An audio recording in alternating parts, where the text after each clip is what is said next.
कभी न जाओ छोड़कर।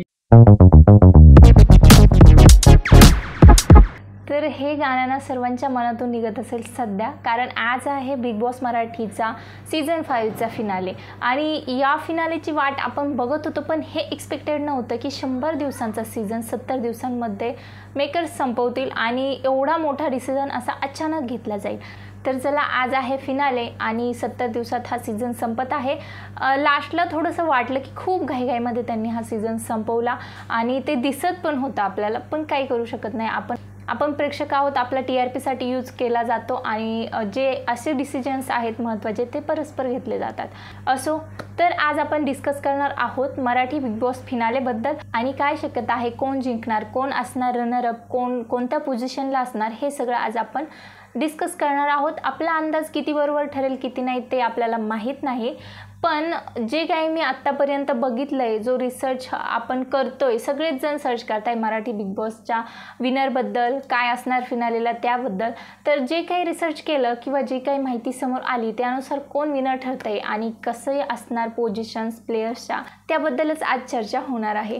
तर समजलेल्या माहितीनुसार सूरज चव्हाण हा 1 नंबरच्या पोझिशनवरती कायम आहे, म्हणजे विनर सूरज चव्हाणच ठरणार आहे। कारण सूरजला जी वोटिंग होते ना ती 50%च्या वरती वोटिंग होते, म्हणजे विचार करा, ॲज कम्पेअर टू बाकीचे प्लेयर सूरजला खूप जास्त वोटिंग होत आहे आणि ही वोटिंग मागे टाकून एखादा दुसऱ्या सदस्याला पुढे जाणे अजिबात शक्य नाही। तर विनर 100% सूरज चव्हाण असणार आहे, हे कुठे ना कुठे वाटतंय।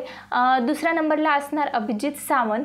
तर अभिजित सावंतची फॅन फॉलोईंग खूप जास्त आहे आणि त्याला महाराष्ट्रच काय बाहेरूनही लोक बघत असतील आणि त्याला वोट करत असतील 100%, कारण अभिजित सावंत एका त्याच्या स्वतःच्या इरामधून आलेला आहे आणि त्याचे ना खूप सारे फॅन्स आहेत।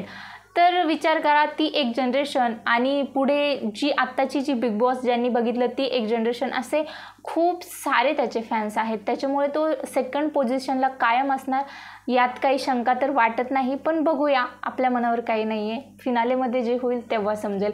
आणि 3ऱ्या पोझिशनला असू शकते अंकिता वालावरकर। अंकिता आपल्यासारख्या एका सामान्य कुटुंबातून येऊन एक इन्फ्लुएन्सर होती, तिचा प्रवास असाच मोबाईलवरती व्हिडिओ बनवता झाला आणि ती इथपर्यंत येऊन पोहोचली।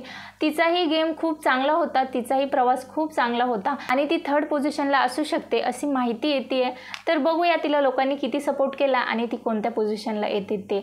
4थ्या नंबरला असणार आहे DP दादा। DP दादाचे व्हिडिओ तुम्ही यूट्यूबला बघत असाल, इंस्टाग्रामला बघत असाल, खूप जास्त एंटरटेन करतात ते त्यांच्या फॅमिलीसोबत आणि जसं की त्यांची काही कॉमेडी वगैरे आपल्याला बिग बॉसच्या घरातही पाहायला मिळाली, पण कुठे ना कुठे काही वीकला ते कमी पडायचे, काही वीकला त्यांचा गेम स्ट्रॉंग व्हायचा। हे सगळं चालू असताना DP दादाला खूप चांगला सपोर्ट येतोय महाराष्ट्रामधनं आणि तेही कायम आहेत 4थ्या पोझिशनवर आणि कदाचित 5व्या पोझिशनला असणार आहे निकी तांबोळी। माहीत नाही, जान्हवी किल्लेकर आणि निकी तांबोळी ह्या दोघींमध्ये खूप जास्त कॉम्पिटिशन असू शकते, कारण निकीला बाहेरून पण वोट येत असतील, तिच्या बाकीच्या फॅन्सकडनं पण वोट येत असतील कदाचित, पण तिला महाराष्ट्राने अजिबात पसंत केलेलं नाही, त्यामुळे महाराष्ट्रात तिला वोटिंग खूप कमी होणार आहे।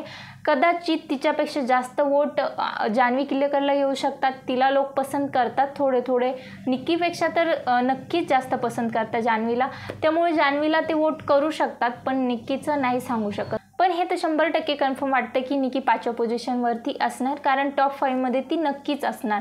म्हणजे 5व्या पोझिशनवर आली निकी तांबोळी आणि 6व्या पोझिशनवरती असणार जान्हवी किल्लेकर आणि अर्थातच 6व्या पोझिशनवरती असल्यामुळे ती आधी इलिमिनेट होणार, म्हणजे टॉप 5 मिळतील, मग टॉप 5 मधनं एक कंटेस्टंट बाहेर जाईल आणि नंतर आपल्याला मिळेल 2 आणि नंतर आपल्याला मिळतील टॉप 2 मधून होईल एक विनर।